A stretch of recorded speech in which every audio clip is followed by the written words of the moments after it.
Me too.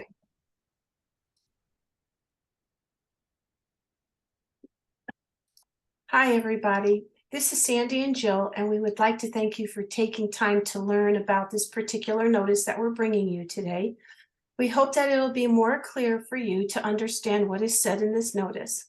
We want to thank those who have I've gotten a little help from my friends on this, and I wanted to make sure that we can make sure that the explanations are clear. So let's get going.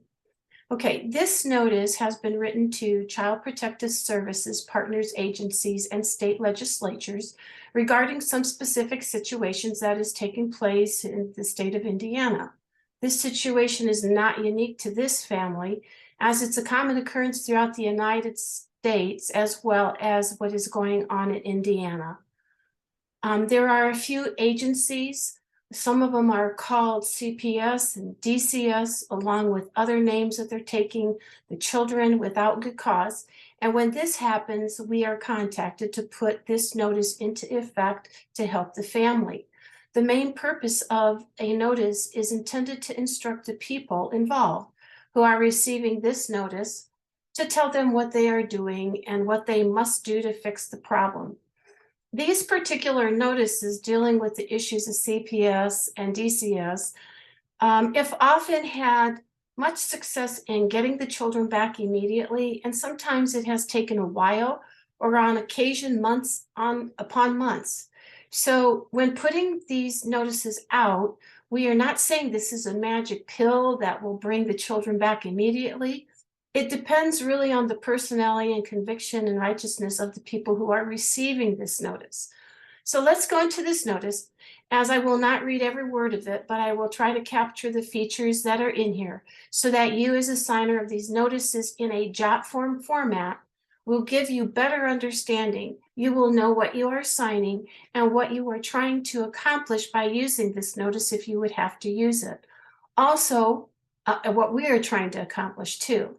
Also, if you come across a situation like this that might apply to either yourself or someone that you know, you may feel that you want to use this kind of a notice as well.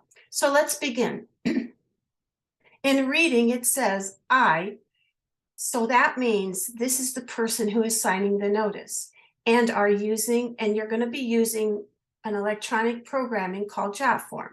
You will fill out the fields when you open the notice in the JotForm, and that you'll fill out those fields that are necessary, and then your name will automatically be filled in on that line that Jill is pointing to you on the screen. So I, one of the people, as seen in Article 1, Section 1 of the Indiana Constitution, sui juris, am giving you due notice that you may give due care. Now, this means that the various people we are sending these notices to are to pay attention to what is being said here in the notice and do the right thing. In here, we reference the Indiana Constitution, Article 1, Section 1, the inherent rights, that says, we declare that all people are created equal. And it goes on from there.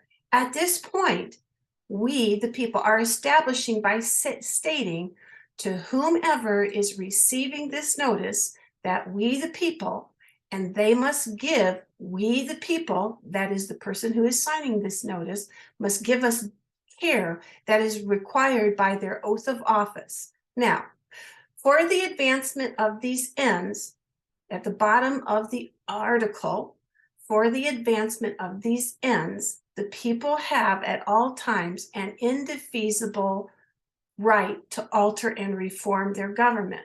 So when we are sending these notices to the people who are involved in trampling the rights, we tell them that they better alter or reform their behavior to fit the people's will than to do what is convenient for you or your agency, which may be an unlawful agency, another unlawful agency is telling you to do.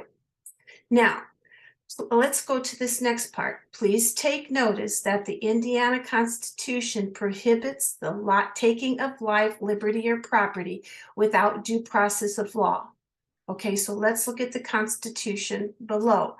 And now we reference from the Bill of Rights of the Indiana Constitution in Section 12 that speaks to the openness of the courts and a speedy trial.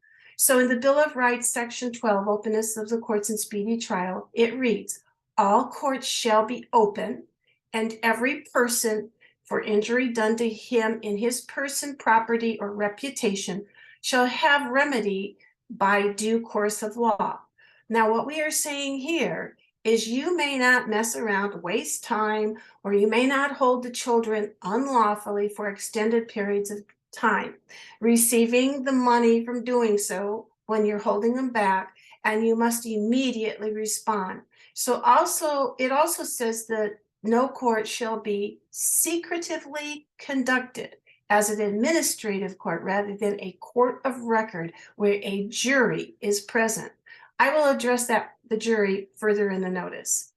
Okay, so please take notice that each person shall by constitutional right receive due remedy in this court for any injury done. In the Indiana Constitution Bill of Rights, Section 11, search and seizure, it states, the right of the people to be secured in their persons, houses, papers, and effects against unreasonable search and seizures shall not be violated. Now, if someone is taking your children and there is no cause, this would be considered an unreasonable seizure of what belongs to you, which are your children. This section fits like hand in glove. Let's go on. Please take further notice that the legislature has no power to write statutes to go against the rights of the people. The Indiana legislature does not have the power granted to them in the Constitution to remove a child from a parent with no jury of their peers and working as contractors with hospitals and doctors. Neither DCS nor the legislature may give anyone the authority to separate a child from their parents against the objection of either parents. Does this sound like it can't be true? Well, let's look at what can be found in the Indiana Constitution. In the Constitution, in the section 25, laws taking effect, no law shall be passed, no law shall be passed, the taking effect of which shall be made to depend upon any authority except as provided in this Constitution. Now, this Constitution says that the people are the superior authority, not the legislature, not an agency, but the people are the superior authority. Let's read on. Indiana Constitution Bill of Rights, Section 26, suspension of laws. The operation of the law shall never be suspended except by the authority of the General Assembly.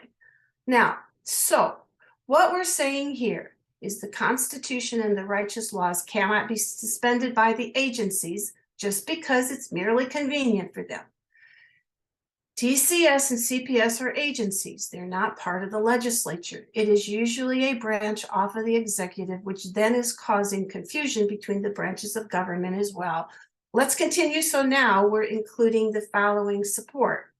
In the Indiana preamble, to the end that justice be established, public order maintained, and liberty perpetuated, we, the people of the state of Indiana, grateful to Almighty God for the free exercise of the rights to choose our own form of government, do ordain this Constitution. Now you can see that the people who authorized the Indiana Constitution said that they're going to maintain their liberty.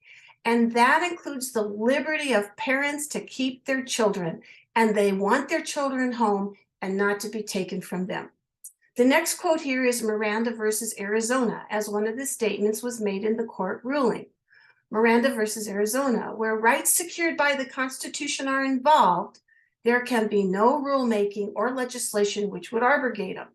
That means there can be no rule which would abrogate them, which would end them, which would damage them in any way. Now in section 19, this is where it refers to the jury that we talked about a little earlier. Section 19, in all criminal cases, whatever, the jury shall have the right to determine the law and the facts. Now, here in Indiana, there's another separate section which basically says the same thing in section 20, civil cases. In all civil cases, the right of trial by jury shall remain inviolate. Here's the thing. Everyone by virtue in the United States Constitution and of all the 50 state constitutions are entitled by right to have a jury. The administrative tribunals ran by DCS, CPS, or agencies that have all these other initials that they use never involve a jury. They involve a person posing as a judge, but not a judge in that venue. They are called commissioner rather than a judge, so the entire process is unlawful according to the Constitution. Let's look at another case, pardon me, Troxel versus Granville, which was decided not too long ago in 2000. I won't read the entire case. Basically, it says that the liberty interest at issue in this case, the interest of parents in the care, custody, and control of their children is perhaps the oldest of the fundamental liberty interests recognized by this court. And they continue to say in the case that in the end, no one above the parents or below the parents has the same right to direct the upbringing of their children. In addition, we have the Social Security Act of 1935, which specifically says this: nothing in this act shall be construed as authorizing any federal official, agent, or representative in carrying out any of the provisions in this act to take charge of any child over the objection of either of the parents of such child. The Social Security Act of 1935 is how DCS, CPS, or any of them were created. Under this act, what it does say, that no child shall be taken over the objection of a parent. It was very specific. So now we're coming to the end here.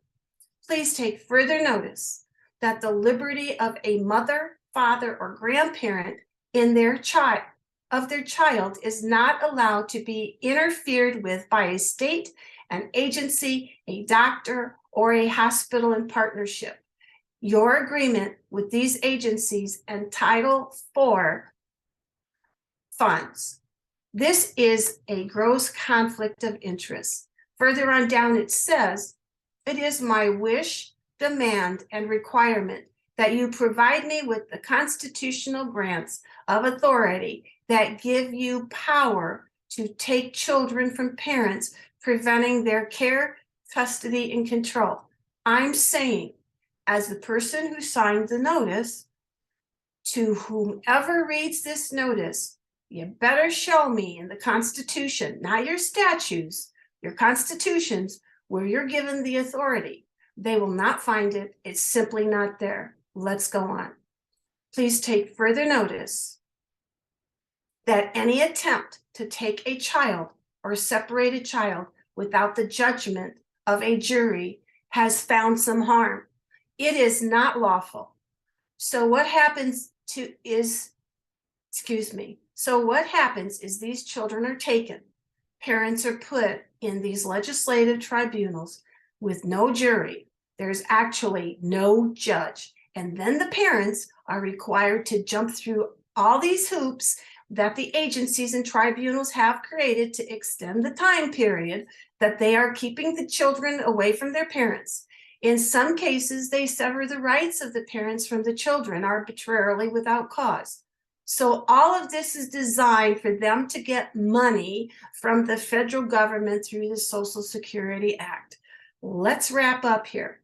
Please take further notice that the people are now preparing to create constitutional initiatives to prosecute actors and government workers acting in administrative programs outside of government-controlled grand juries and with a jury set outside the government control, as the people have been made aware of the financial benefit from the programs being used to take the children and receive administrative funding. So what we are saying here is number 1, give the children back. Number 2, take your hands off of my family. Number 3, stop bothering me the rest of my life. So even though this is a notice and not an affidavit, it has powerful effect on some recipients, but other recipients, they've ignored it. It depends on the recipient and their acknowledgement if they actually are under the authority of the Constitution, or if they are some rogue agency that thinks they can do whatever they want and whatever they wish to do. We ask you please to sign this notice and participate as one of the people so that your voice may be heard and the children involved in this case may be returned to their parent. This particular notice does not show the personal information of the children. The job form will show the case numbers and initials of the children only to the recipients of this notice. The point is clear. The children need to be returned to their parents, and the agencies need to back off of what they're doing and only intervene in cases where children are truly being harmed instead of unlawful perception of what harms are involved. On that note, Jill and I would like to thank you for taking time to listen to this video. We tried to make it as short as we could to give you a better understanding of what you will be signing. We hope and pray that you will sign this notice and send it to whomever we are indicating it should be sent to. Thank you very much. Thank you. God bless.